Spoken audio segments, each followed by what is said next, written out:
paz do Senhor Jesus para todos. Para mim é um grande privilégio estar aqui mais uma vez com os irmãos na nossa escola bíblica dominical, embora não possamos estar no templo, mas estamos aqui sendo abençoados pela palavra de Deus. Eu sou André Guerra, diácono da Igreja Evangélica Assembleia de Deus em Recife, e estou aqui para compartilhar um pouco desta lição em que nós estamos estudando hoje, uma lição maravilhosa, exortativa e que nos traz grandes orientações para nós, para a nossa vida espiritual. A lição que nós estamos estudando hoje é uma lição de grande relevância, é uma lição que nos traz grandes ensinamentos e que é muito importante nós, embora estejamos em casa, assistirmos na Rede Brasil, tem lá o link para os irmãos assistirem ao vivo, e aqueles que desejarem estar aí conectados no Facebook, que perderem provavelmente aqueles que não poderão estar conectados aí no Facebook por alguma ocupação, aliás na Rede Brasil, depois pode entrar no Facebook e assistir esta pequena, simples reflexão da nossa lição nesta manhã. Nós estaremos estudando nesta manhã sobre a sublimidade das bênçãos espirituais em Cristo Jesus. O texto áureo desta lição nos diz: Bendito o Deus de Pai de nosso Senhor Jesus Cristo, o qual nos abençoou com todas as bênçãos espirituais nos lugares celestiais em Cristo. Capítulo de número 1, versículo de número 3 da carta aos Efésios, onde nós estaremos meditando a palavra de Deus nesta manhã. A nossa verdade prática diz que Deus nos elegeu em Cristo antes da fundação do mundo para que desfrutássemos das bênçãos espirituais.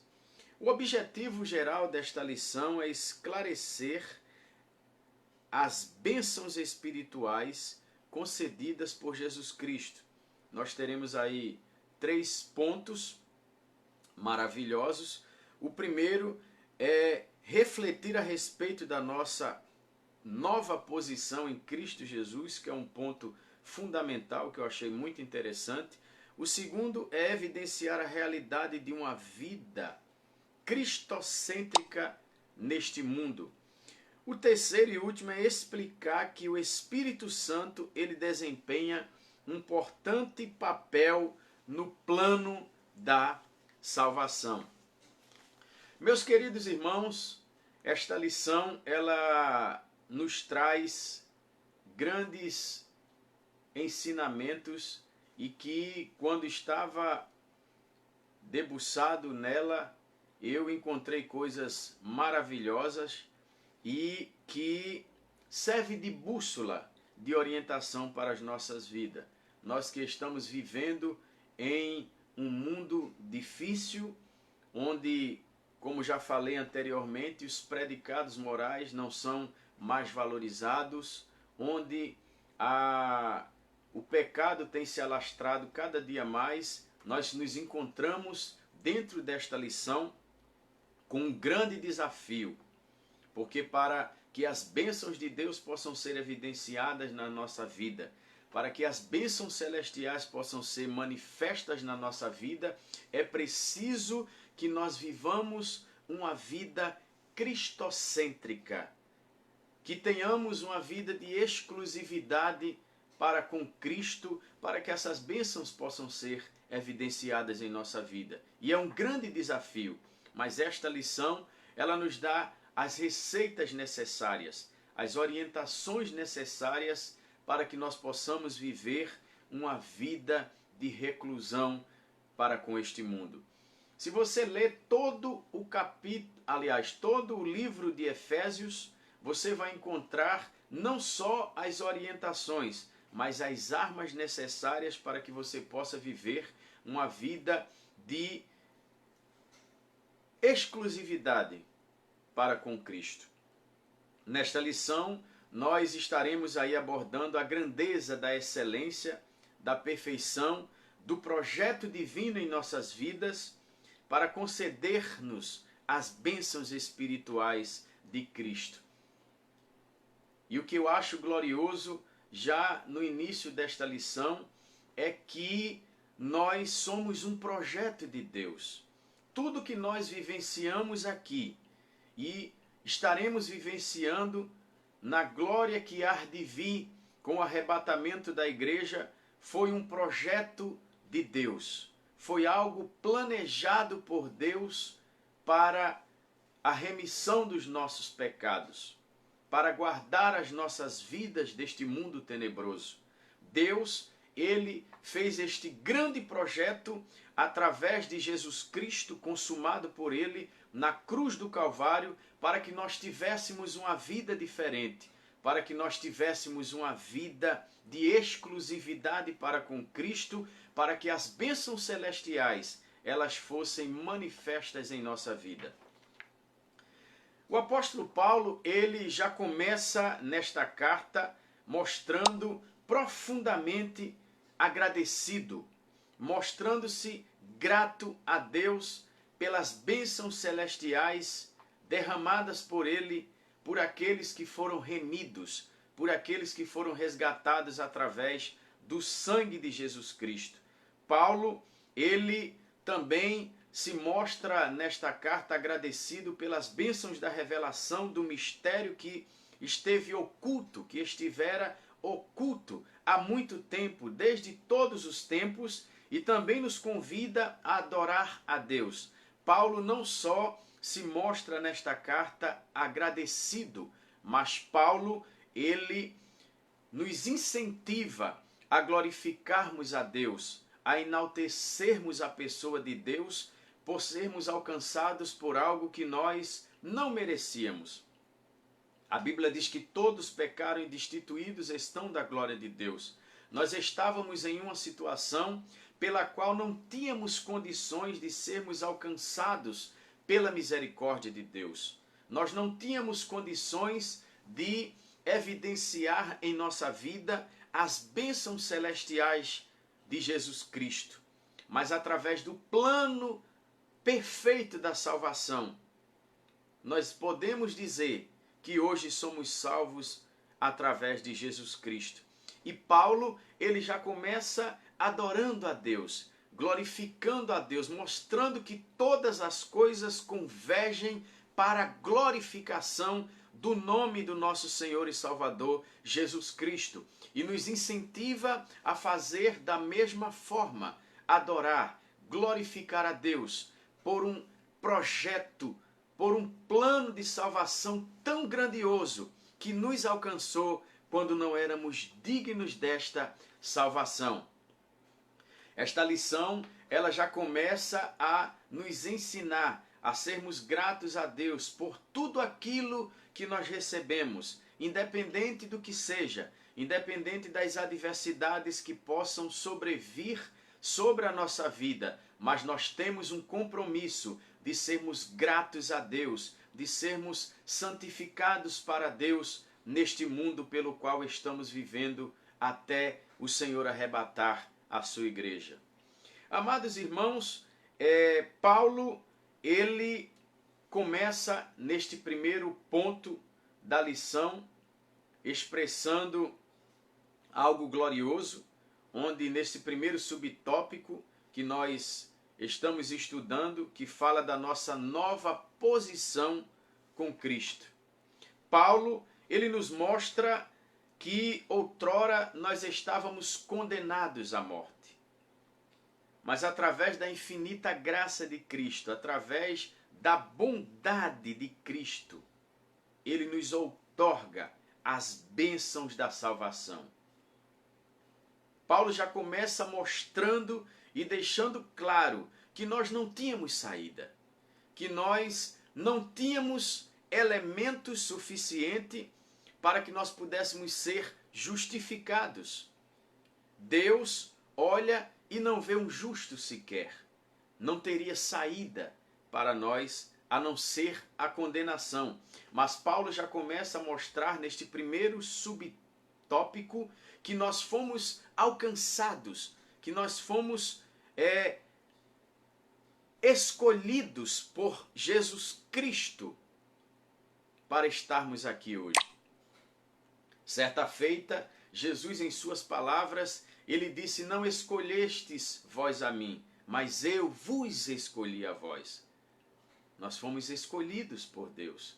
Nós fomos eleitos por Deus para termos as bênçãos da salvação na nossa vida. Então, nesse primeiro ponto, onde fala da nossa nova vida com Cristo, nós começamos aí com este subtópico que fala da doxologia.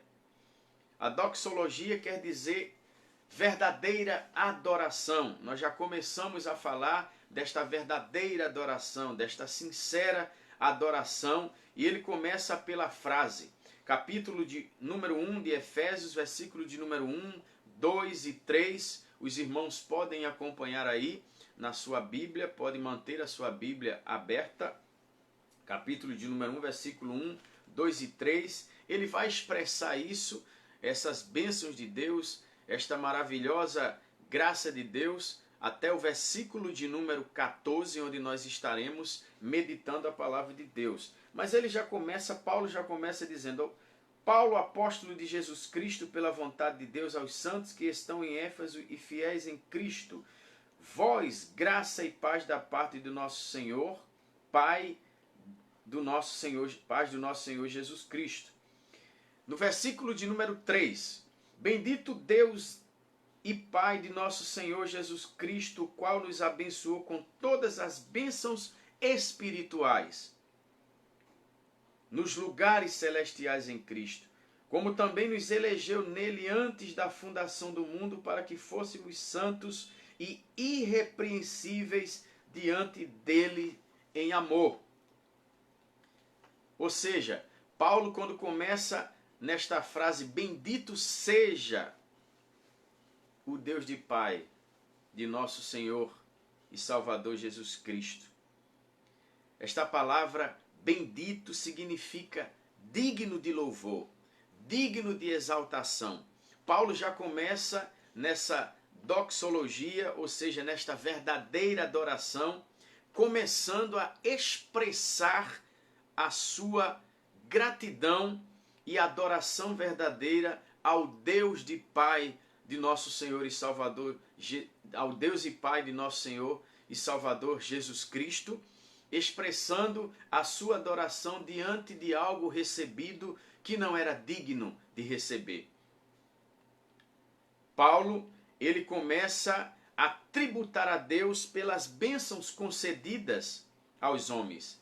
Ele começa a exaltar a Deus também pelo plano perfeito da vida, pelo plano perfeito da salvação, pelo qual nós fomos através dele alcançados e estamos hoje considerados como filhos de Deus, como salvos em Cristo Jesus. A vida outrora que nós vivíamos antes foi apagada, foi anulada. Jesus Cristo a jogou através do seu sacrifício na cruz do Calvário no mar do esquecimento. E hoje nós podemos dizer que através deste plano perfeito da salvação, este plano perfeito que Deus executou em nossas vidas, que hoje nós somos comprados e lavados pelo sangue de Jesus, que hoje nós somos uma nova criatura através de Jesus Cristo, que nos comprou com o seu sangue na cruz do Calvário. Este segundo subtópico, ele começa a falar das bênçãos espirituais. Nós começamos a falar já de Paulo saudando, adorando, glorificando a Deus pelo plano da salvação. Nós já começamos a falar da doxologia, desta verdadeira adoração que Paulo expressa através do plano perfeito da salvação de Cristo executado em nossas vidas. E agora, neste segundo subtópico, nós já estamos aí no ponto que fala sobre as bênçãos espirituais. Este tópico nos deixa claro que essas bênçãos não são materiais, não são alcançadas através de méritos físicos, mas são bênçãos espirituais, provenientes dos lugares celestiais. Essas bênçãos, elas são mencionadas ao longo desta carta, no capítulo de número 1, onde nós já começamos a expressar estas bênçãos celestiais, quando nós começamos a ler, iniciando o capítulo de número 3, tais como Deus nos elegeu para sermos santo. Capítulo de número 1, versículo de número 3 nos diz a palavra de Deus. Abra sua Bíblia. Bendito Deus, o Pai de nosso Senhor Jesus Cristo, o qual nos abençoou com todas. Observamos aí que não houve restrição de bênçãos para a nossa vida. Veja como Deus, ele é misericordioso. Veja como o plano perfeito da salvação nos trouxe coisas grandiosas, porque Deus, ele escancara as portas das mansões celestiais para nos abençoar de tal forma que essas bênçãos, elas não foram limitadas, mas ele diz, com todas as bênçãos espirituais nos lugares celestiais em Cristo. Deus, ele nos abençoa. Capítulo de número 1, versículo de número 3, diz que ele nos predestinou para Cristo. Ele nos predestinou para sermos filhos de Deus. Ele nos mostra que estas bênçãos foram planejadas através da redenção do Filho que realizou este sacrifício na cruz do Calvário. Quando ele fala que nós fomos predestinados para sermos filhos, nós devemos ter aí muito cuidado quando lemos esse texto que fala que nós fomos predestinados para sermos filhos de Deus, para não entrarmos no viés do calvinismo, para não adotar esta doutrina que defende que Deus elegeu uns para a salvação e outros para a condenação. É importante mostrar que nós fomos todos alcançados por Jesus Cristo para a salvação. Isso não quer dizer que nós estamos salvos para sempre. Quando o apóstolo Paulo ele expressa esse texto, nós entendemos que Paulo fala desta eleição mesmo antes da fundação do mundo, antes de todas as coisas. Isso quer dizer que Deus elegeu a todos para serem santos e precisamos entender este plano da salvação, que ele faz parte do amor de Deus, faz parte da graça de Deus que nos alcançou para esta eleição, para sermos santos. E nós precisamos entender que este plano da salvação, além de fazer parte do amor de Deus, Deus nos chamou para a sua graça. Deus nos chamou para esta eleição. Perceba dentro deste texto aqui que não é jogado fora a oportunidade do livre-arbítrio, a oportunidade de escolher esta santidade. Capítulo de número 1, versículo de número 5. E nos predestinou para filhos de adoção por Jesus Cristo para si mesmo, segundo o beneplácito da sua vontade. Veja que Deus predestinou todos para a salvação, respeitando o livre-arbítrio. Quando diz que nós fomos eleitos para a salvação, o apóstolo Paulo está mostrando que todos nós, independente de raça, independente de tribo, de etnia, todos nós fomos escolhidos e eleitos para uma salvação, para que Cristo morresse por todos na cruz do Calvário. E nós fomos santificados. Esta santificação não é uma santificação para sempre, ou seja, todos nós não estamos salvos para sempre, porque a salvação é algo progressivo, é um processo progressivo. Todos os dias nós devemos buscar esta salvação, nós devemos nos santificar. Nós fomos eleitos para ser alcançados todos pelo sacrifício de Cristo, mas nós devemos nos manter santificados para não perder esta salvação.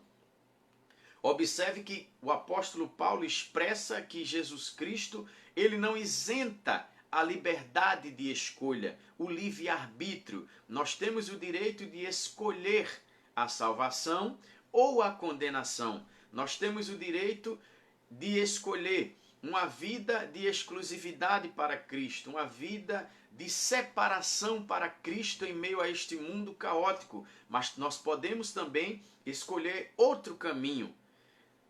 Afirmar aqui que existem pessoas escolhidas para serem salvas e outras escolhidas para serem condenadas, nós anulamos o livre-arbítrio, a liberdade de escolher.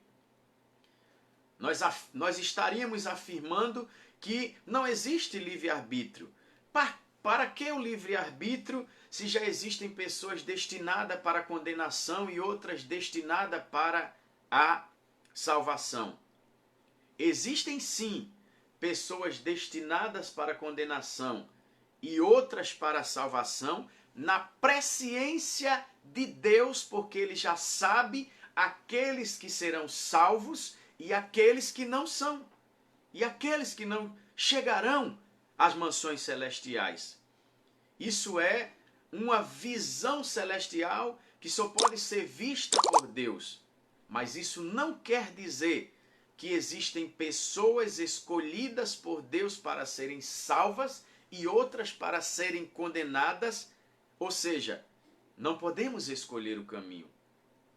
Mas Deus nos deu o direito de escolha através do livre-arbítrio. Amados irmãos, nós chegamos aí no terceiro subtópico deste primeiro ponto, onde fala da nova condição. E este ponto eu achei bastante interessante e relevante para que nós pudéssemos comentar nesta manhã maravilhosa. Paulo aqui fala da expressão em Cristo.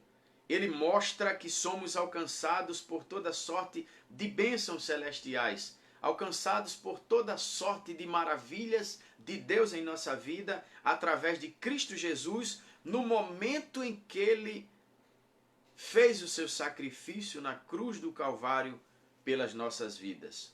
Capítulo 1, versículo de número 3 de João, Hebreus capítulo de número 5, versículo de número 9, capítulo de número 9, versículo de número 12. Os irmãos podem anotar e depois ler e meditar nestes versículos. Isso também relaciona-se ainda com a nossa experiência da conversão, com a nossa experiência de conversão a Cristo. Quando este ponto fala da nova condição, ele expressa esta nova experiência, de uma nova vida com Cristo, de uma nova forma de enxergar as coisas, de uma nova forma de andar, de uma nova forma de se comportar, de uma nova forma de viver para Cristo e por Cristo. Esta nova vida só é conferida para aqueles que estão em Cristo Jesus, para aqueles que foram renovados, para aqueles que foram alcançados pela salvação em Cristo Jesus. Não existe possibilidade de falarmos que a pessoa que não está em Cristo, a pessoa que está no mundo, a pessoa que está vivendo no curso deste mundo tem uma nova vida.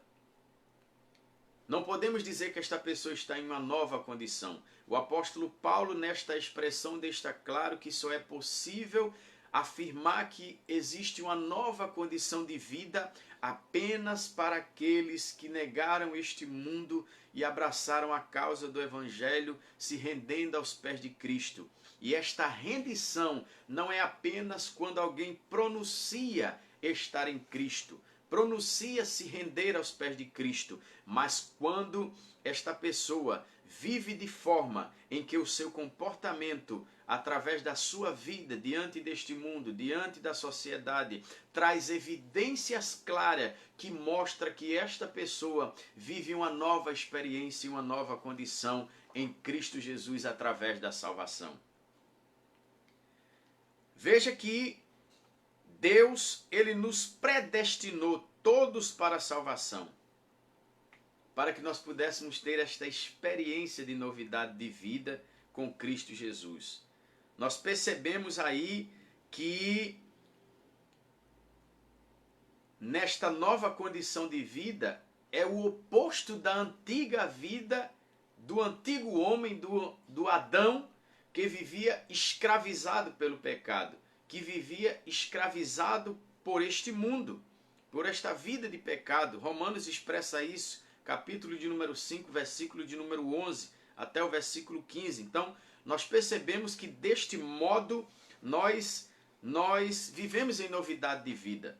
Deste modo, nós não andamos mais no curso deste mundo, nós não andamos mais nas trevas, mas andamos na luz através da salvação, através desta nova novidade de vida em Cristo Jesus.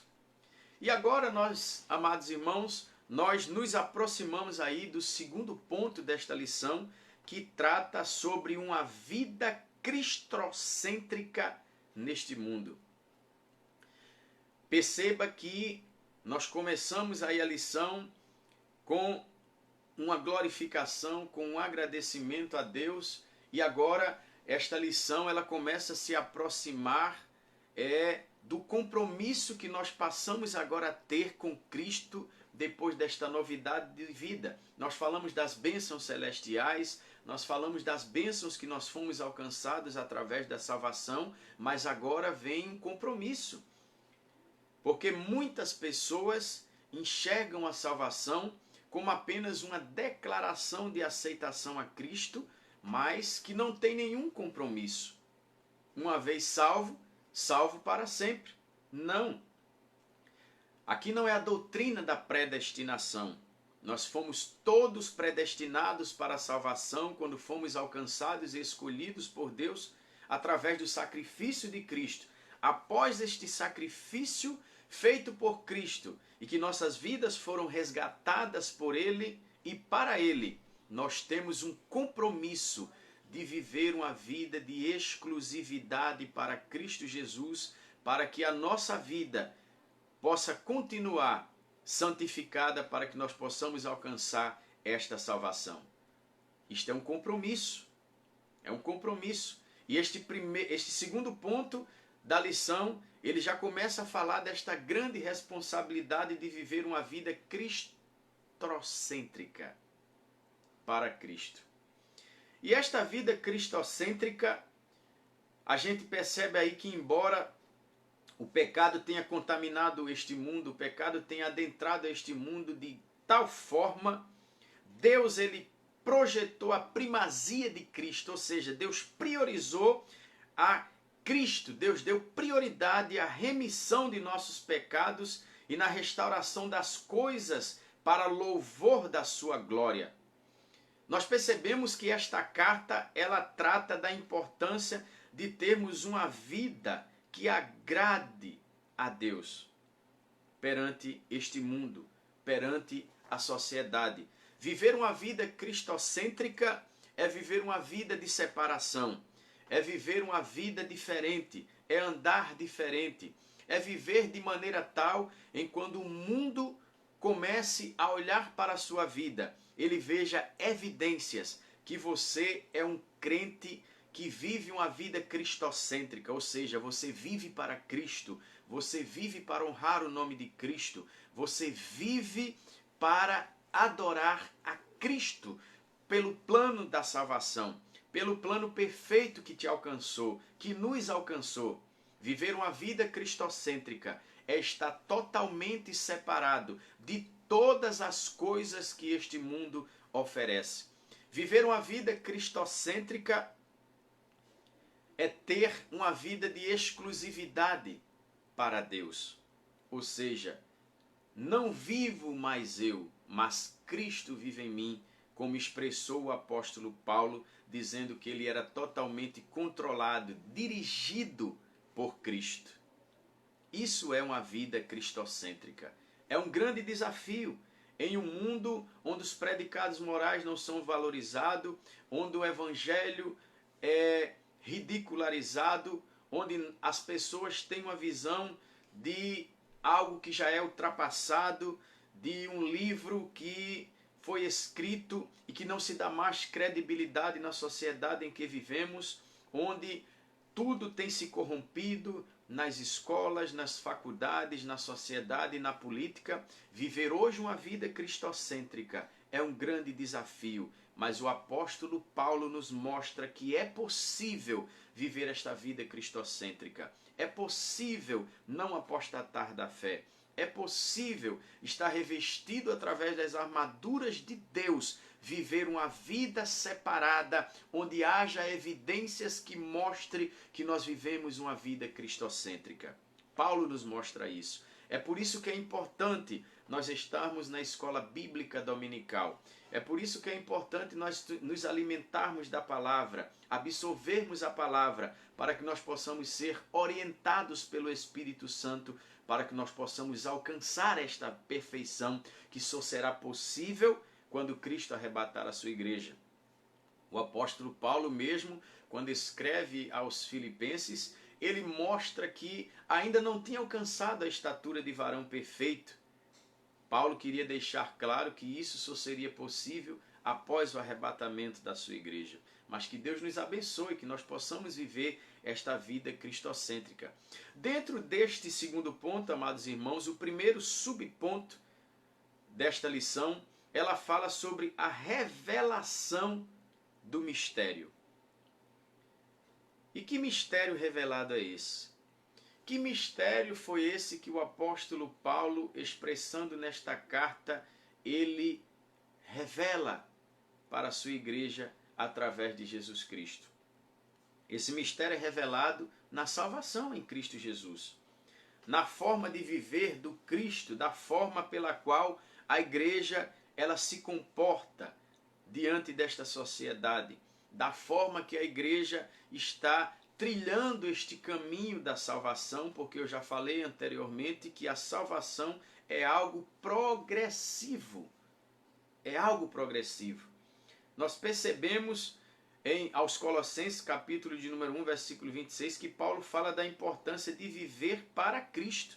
Romanos capítulo 9, versículo 1, Romanos capítulo 9, versículo 15, versículo 16, Paulo, escrevendo, mostra esta importância de vivermos uma vida para Cristo, de vivermos para Cristo. A revelação desse mistério, através da salvação em Cristo, nós percebemos que este mistério é revelado pelo beneplácito da sua glória. Olha que coisa linda, que expressão maravilhosa. Quando o apóstolo Paulo, escrevendo nesta carta, falando sobre o beneplácito da sua glória, ele está falando da bondade de Deus, da bondade, da graça de Deus na nossa vida, através do plano perfeito de Deus que nos alcançou através da salvação em Cristo Jesus. Você foi alcançado pelo beneplácito da sua glória, pela bondade da glória de Deus, da graça de Deus, através de Cristo que morreu por nós na cruz do Calvário. O segundo subponto deste segundo ponto, ele começa a falar sobre a plenitude dos tempos. O cumprimento do plano perfeito de vida. Paulo, neste ponto desta lição, quando fala sobre a plenitude dos tempos, ele revela o plano divino, que converge em Cristo. Este plano divino, na plenitude dos tempos, mostra que todas as coisas convergem em Cristo, através do plano da salvação. Todas as coisas. Capítulo de número 1, versículo de número 10. Vamos abrir a Bíblia, irmãos. Vamos ler a palavra de Deus. De tornar congregar em Cristo todas as coisas na dispensação da plenitude dos tempos, tanto das que estão nos céus como das que estão na terra. Nós percebemos que a plenitude dos tempos é revelada através do plano divino de Cristo e que tudo converge em Cristo. Isso inclui tudo que foi criado. A igreja precisa viver para Cristo e o plano perfeito de Deus é que a igreja viva para Cristo, para a vontade de Cristo. Mostra que a nossa vivência agora é para a glória de Cristo. Paulo, dentro desse texto, ele nos mostra que todas as coisas foram estabelecidas para a glória de Deus, para a glória de Cristo. As coisas visíveis e invisíveis. Paulo, ele mostra isso. Então, na plenitude desses tempos, nos cumprimentos das coisas, do plano perfeito, Paulo mostra, meus queridos irmãos, que através desse ministério, através dessas coisas que convergem a Cristo, Paulo, ele deixa muito claro e expressivo que nós, a partir de agora, devemos viver para Cristo, devemos viver para o Evangelho de Cristo. O terceiro subponto deste segundo ponto fala sobre o louvor da glória de Cristo. O apóstolo Paulo aqui nos deixa claro, você pode abrir a sua Bíblia e acompanhar aí, que as bênçãos elas são destinadas aos crentes judeus e gentios. Isso indica que os crentes de ambos os povos são herdeiros da promessa de Cristo. Capítulo de número 1, versículo 11, versículo 12 e versículo 13. Essas bênçãos, essas promessas de Cristo são tanto para os judeus como para os gentios. Ele ratifica isso aqui, mostrando que o propósito da eleição não é outro, senão para glorificar o nome de Jesus Cristo. Deus não deixou grupos de judeus, de gentios, Deus não separou etnias de pessoas para serem alcançados para a promessa de Deus. O plano perfeito da salvação foi projetado para alcançar a todos, mas tudo converge, todo propósito, tudo isso é para a glorificação do nome de Jesus Cristo. É para a glorificação de Deus, é para a adoração a Deus. Não foi direcionado para uma equipe de pessoas, para uma etnia de pessoas, para os judeus ou muito menos gentios. Todos nós fomos alcançados pela promessa, mas tudo isso foi para a glorificação do nome do nosso Senhor e Salvador Jesus Cristo. E nós terminamos aí esta reflexão desta lição com o último ponto desta lição, que fala sobre o Espírito Santo, penhor da sua herança. É um ponto também da lição muito importante e muito interessante, porque ele fala da importância do Espírito Santo no plano da salvação, da importância do Espírito Santo na conversão de almas, até porque nós entendemos que é através do Espírito Santo que convence o homem do pecado. E este terceiro e último ponto é glorioso, é lindo quando nós começamos a meditar neste último ponto da lição. Perceba que esta palavra penhor é uma garantia. Veja que coisa interessante. É a entrega de um bem como garantia de um acordo. Nós percebemos então e vemos que o Espírito Santo ele desempenha esse importante papel na salvação. Podemos dizer que ele é a nossa garantia. É ele que nos orienta, é ele que nos dirige, é ele que nos enche e manifesta a glória de Deus em nossas vidas.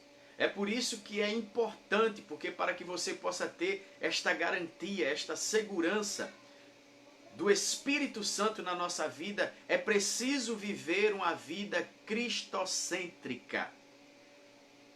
Veja a importância. Tudo nesta lição se encaixa para que nós possamos alcançar esta salvação.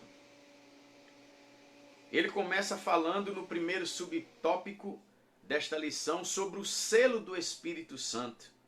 E o que é este selo? O que ele nos traz? Qual a garantia que o selo do Espírito Santo traz de importância para a nossa salvação. É algo glorioso. Tito, capítulo de número 3, versículo de número 5, nos mostra que no momento da salvação, por meio da fé, no momento em que o homem ele aceita Cristo como Salvador, no momento em que o homem ele se rende aos pés de Cristo, ele é selado, ele recebe o selo do Espírito Santo na sua vida. Nós vemos aí que este selo era usado como garantia de um pagamento, como aquilo seria pago. Era como um termo de posse, era como um termo de propriedade pessoal. Em 1 Coríntios capítulo 6, versículo 11, você vai encontrar coisas gloriosas a respeito disso. E quando nós meditamos nesse selo do Espírito Santo, nós vemos que o papel do Espírito Santo no plano da salvação é glorioso, é indispensável. E o apóstolo Paulo é enfático quando mostra isso aqui. É importante porque é ele quem convence o homem do pecado. É ele quem faz com que haja aquela reflexão na vida do homem e ele passe a entender que ele não vive sem Cristo, que ele não pode alcançar a salvação a não ser e através de Cristo Jesus. E ele é convencido disso através do Espírito Santo, da justiça, do juízo.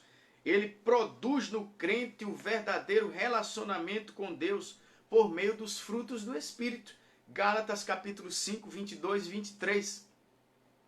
Veja que coisa gloriosa e quão grande é a importância do Espírito Santo no plano da salvação. E nós terminamos com o segundo subponto, o penhor de nossa herança. O Espírito Santo é a nossa garantia, ele é o nosso penhor. E este penhor aqui, esse termo grego, arrabon, pode ser traduzido por depósito, penhor, garantia, ou ainda primeira parcela.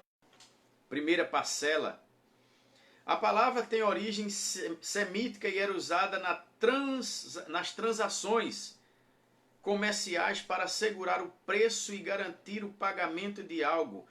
Paulo, ele deixa isso muito claro e explica que o Espírito Santo, ele é o nosso penhor, ele é a nossa garantia da nossa herança em Cristo Jesus. Isso quer dizer que aquele que tem o selo do Espírito Santo tem a salvação garantida. Mas isso não significa que o cristão está salvo para sempre, independentemente da sua conduta, mas que a redenção está validada aos eleitos em Cristo que permanecem fiéis. Mateus 24 e 13. O Espírito Santo é nossa garantia. Veja que coisa gloriosa. É como se Paulo estivesse dizendo que todo aquele que é selado com o Espírito Santo, todo aquele que no momento da conversão, que aceita Cristo como Salvador, ele passa a ser propriedade de Cristo. É um termo de posse. No momento em que você diz, eu sou de Cristo, eu aceito a Ti, Senhor, como Salvador da minha alma, esse termo de posse é passado para ele, você é propriedade peculiar. E o que queremos dizer com isso? Que o inimigo não pode te tocar, que o inimigo não pode sobrepujar a sua vida, que o inimigo não pode arrebatar a sua vida, porque você agora foi comprado, remido, lavado pelo sangue de Jesus. Você é propriedade peculiar de Cristo. Ele tomou posse da sua vida através do seu sangue e você hoje é dele, vive para ele e para ele. Amados irmãos, esta carta aos Efésios nos mostra o plano divino revelado, que resulta na reconciliação do ser humano com Deus por meio de Cristo, na restauração de todas as coisas, visíveis, invisíveis, todas as coisas, mas que ambos os propósitos, tudo aquilo, converge para a glorificação do nome do nosso Senhor e Salvador Jesus Cristo. Que Deus vos abençoe.